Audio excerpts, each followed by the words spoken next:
It is time for my favorite video that I do every single month. We have my April reading wrap up as well as my May TBR list. So we have a total. Will I ever not be coughing? We have a total of 11 books to talk about in today's video, so let's get right on into it. As always, these books are listed on my Amazon storefront down below, as well as my Goodreads and my book Instagram, bookstagram, Booking It with Mac. Please go follow. I also make short form book videos over on my TikTok, so if you prefer book talk videos, definitely follow me on TikTok to get the short format version of all of these. 6 weeks later, I'm still coughing, so there's that. I actually just filmed my TikTok April reading wrap up and my TikTok May TBR videos, so I'm ready to go. So definitely follow me on TikTok and check those out. I definitely had a wide variety of books this last month, ranging from romance. I guess it was just romance and thriller.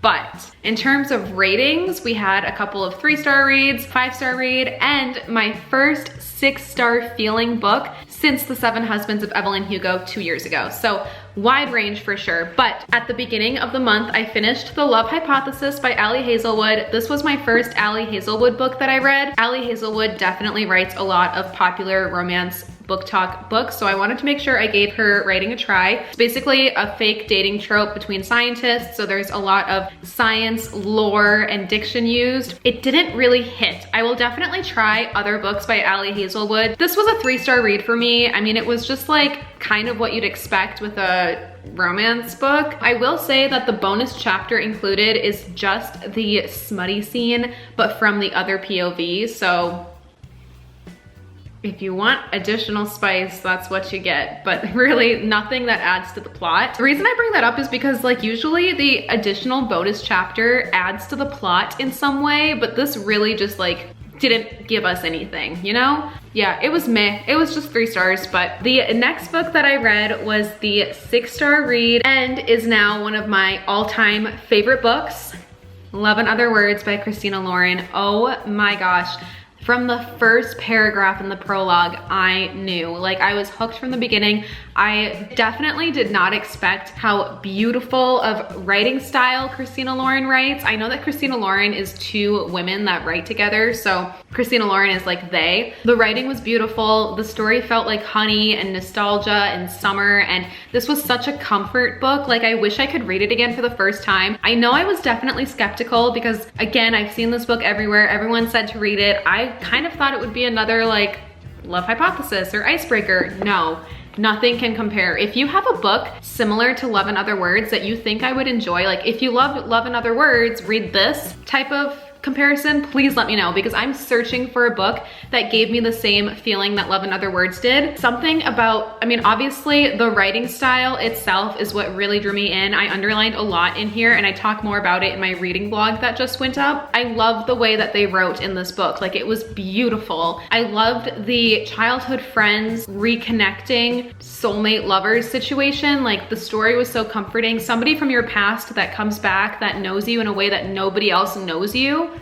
It gets me. And just the whole like losing a parent as a child, which doesn't give anything away. That's like the first page in the prologue, but whenever they talk about that, like I'm crying. I'm crying. This book had me sobbing, but it was just so, and I love the whole like concept of a library and just spending your childhood reading. Like, that's what I did with my friends, is we would read together, and that is like a dream. There's a lot of like heavy book library talk and like what's your favorite word and stuff, like all of that I was obsessed with. So cute. I think Elliot is like my top book boyfriend, which usually I don't fall in love with the book characters as much, but out of every single love interest that I've read, Elliot's it. I love a geeky, nerdy guy that's reading, like, and just like gets you. Oh my God, I don't know. I just love it so much. So 5 stars, 6 stars, best book of all time. I really want to get the original cover.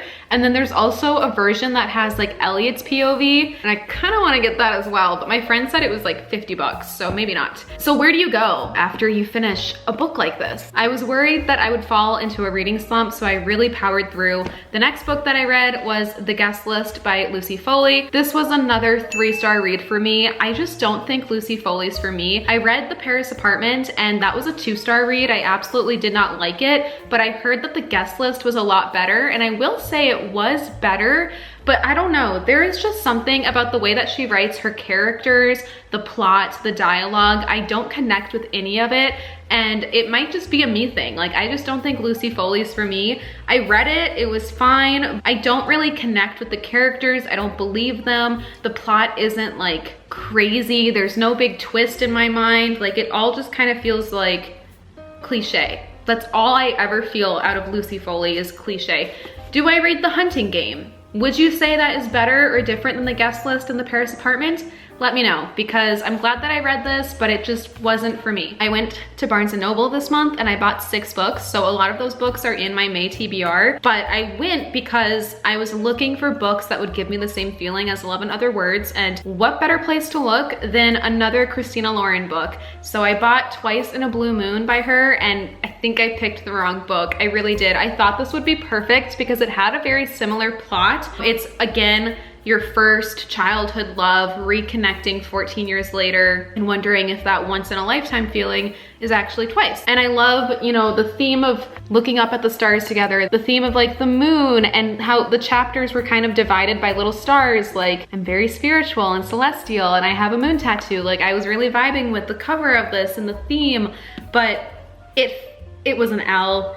It just kind of fell flat. I didn't have the same feeling as 11 Other Words. And then I also am not the only one who feels this way, because I was reading the reviews on Goodreads and a lot of other people also felt that same way, which is kind of a bummer because I really wanted another good Christina Lauren book, but I think I have 2 other ones by her upstairs, so we'll see. I'm still searching for that 11 Other Words feeling again, but the last book that I read in April, I'm actually going to finish today. It is April when I'm filming this, but I'm not done with it quite yet. It is Lisa Jewell's The Family Upstairs. I love Lisa Jewell. She is like my favorite thriller author at the moment. I think she just does everything so well and intricate. Her plots, her twists, her dialogue, everything is what I love to read. So really, really well done. And I love the cover of this. It's matte and the texture, like it's all raised. The Family Upstairs kind of like time hops a little in the plot. So the base of the story is that in 1988, or I guess not in 1988, but in the late 1980s, there was a 3-way poison themselves. I don't want to say the word, but like there were 3 bodies, looked like they poisoned themselves, found in a home, and then there was a baby left alive upstairs. Someone mysteriously was taking care of the baby and keeping it alive until the police came. But most of the story takes place in current day, and the baby is 25 years old now, and she has inherited her family's house where all of this has happened. She was adopted, so she didn't really know her birth family or why she was adopted until now. And the story is her unfolding the mystery, finding out the truth about what happened to her and her family. And it has like that old haunted house, creaky eeriness, you know, like secret staircases and just the old house. Like, it's just kind of scary to read at night. And I know that I am not the strongest at reading scary books in the evening, especially living alone. Like, I would just rather not be scared at 2 a.m. reading about people hiding in the house and stuff like that. But it's so, so good. And there's actually a sequel. Oh, before I get into that though, so far this is definitely a 5-star read. Like, unless she somehow really messes it up, which I don't think she will, this will be a 5-star read. But there is a sequel to this book, and that leads us right into my May TBR list, because you guessed it, I'm reading the sequel next. But I have 6 books on my May TBR, so we'll see how many I get to. But I do read a lot more in the summer, and summer is just around the corner, so I'll be outside more, I'll be tanning, I'll be at the pool. My pool opens up this month. I'm so excited, and I read a lot at my pool. So I'm starting to add some more books to my monthly TBR lists, knowing that I will be reading more. May TBR, getting right on into it, The Family Remains. This is the sequel to The Family Upstairs, and I heard that you should read it right after The Family Upstairs because there's just so many details that you want fresh in your memory to remember. I don't know, someone on TikTok told me that I should read this right after because she didn't, and then when she went back, there were like a lot of little details that she forgot about. So I'm so happy that there's a sequel because I am so attached to the characters and the plot and the world in this. So I'm glad that it doesn't end and that I can still escape into the story. The next book on my TBR for May though is When No One Is Watching by Alyssa Cole. I found this thrifting this last month, and I don't hear a lot of BookTok people talking about this book, but it looks really good. I'm also a reader that likes to go into books blindly. Like I usually don't even read the back of the book because sometimes I feel like that gives away something that I'd rather learn on my own. But based on the blurb on the front, it says that this intense psychological thriller doesn't let go until the final page. This is a terrific read. So I'm really excited to see what this one is all about. The next book on my TBR list is actually from a subscriber. She sent me her debut novel. It's Willowbrook by AJ Wynn. I will link this down below. Everyone, please go support her. I'm so thankful that she sent me a copy and I cannot wait to read this. She also included this super cute matching bookmark for the book, so I cannot wait to read this. I will be using the bookmark. I think it's kind of like a thriller mystery romance.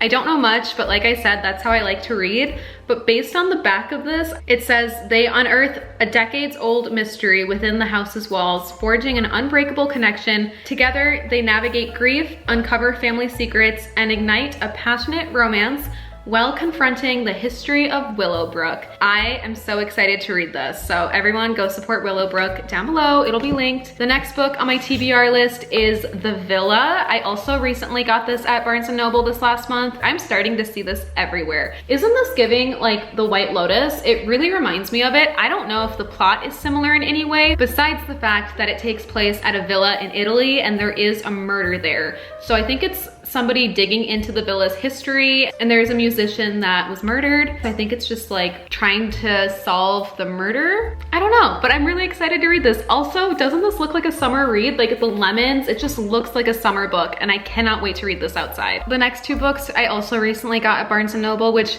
I have so many books upstairs to read. Why am I buying more books and then reading those first? I don't know, I'm a mood reader. It was just the vibe at the time. The next book on my list is Late Bloomer by Maisie Eddings, I believe. This has been on my TBR list since this book was announced, and it was like pre-order, pre-released or whatever. Like I had it ready to go in my Amazon cart. I'm so glad I finally bought it though. It is a sapphic romance, and I feel like that genre, there's just never enough representation of that. And I am queer if you're new here, so I do want to read as many sapphic romances as I can. This one sounds freaking adorable though. Basically Opal wins the lottery and then decides to buy a failing flower farm in Asheville, North Carolina. And then I believe there's conflict. It might be a little bit of like enemies to lovers, but a sapphic romance on a flower farm in overalls, like she knows what she's doing. So I'm so excited to read this. Obviously Flower Farm seems like a summery book, so I'm excited to read this in May. Allie Hazelwood has a little blurb on the back, and she says, Maisie Eddings' writing is authentic, emotional, and intensely romantic. To me, it's like a Taylor Swift song in book form. So can't wait, cannot wait to tell you my thoughts on this as well. I try to do monthly reading vlogs, so if you like more booktube type of videos, definitely watch those and subscribe if you aren't subscribed, because I do try to post like monthly reading vlogs, and that goes really detailed and in depth into what I'm reading and my thoughts as I'm reading it and all of that. But the last book on my May TBR list this month is Then She Was Gone by Lisa Jewell. This is one of her very popular books. I swear I've seen this one everywhere. I'm so excited to read it. Like, I love Lisa Jewell. She is so good at her craft. I think I'm going to end up reading all of her books pretty quickly. Like, every time I finish a book, I just want to read a Lisa Jewell book. So I don't know what this one's about, and I don't want to know. I just want to go into it blindly. The one thing that I did see on TikTok last night is somebody made like a books that made me sob type of video, and this was on it. So I didn't know it would be sad. I like the thrillers, so I'm a little bit worried that I will cry during this book, but besides that, I'm so excited to read it. That is like my ambitious TBR though, because I've learned that on average, I can finish about 5 books a month. However, the days are getting longer and I always read more in summer. So I think I will start to be averaging more, like maybe 6, 7, or 8 books a month. But for now, this is kind of where we are. So that was everything that I read in April, and this is everything that I hope to read in May. But please let me know down below some books that you've either read in April, what you're reading in May, and if you've read any of these books, let me know your thoughts. If you get anything out of this video, it is read Love in Other Words and try a Lisa Jewell book. Like I said, please subscribe for more. I'll leave some book videos down below, and anything that has to do with like book content, all these books, all the info, you know where to find it. I can't wait to start a reading vlog reading these books though, and I think I'm gonna head outside and finish The Family Upstairs because it's all I've been thinking about today. I'll see you soon though in my next video. Bye!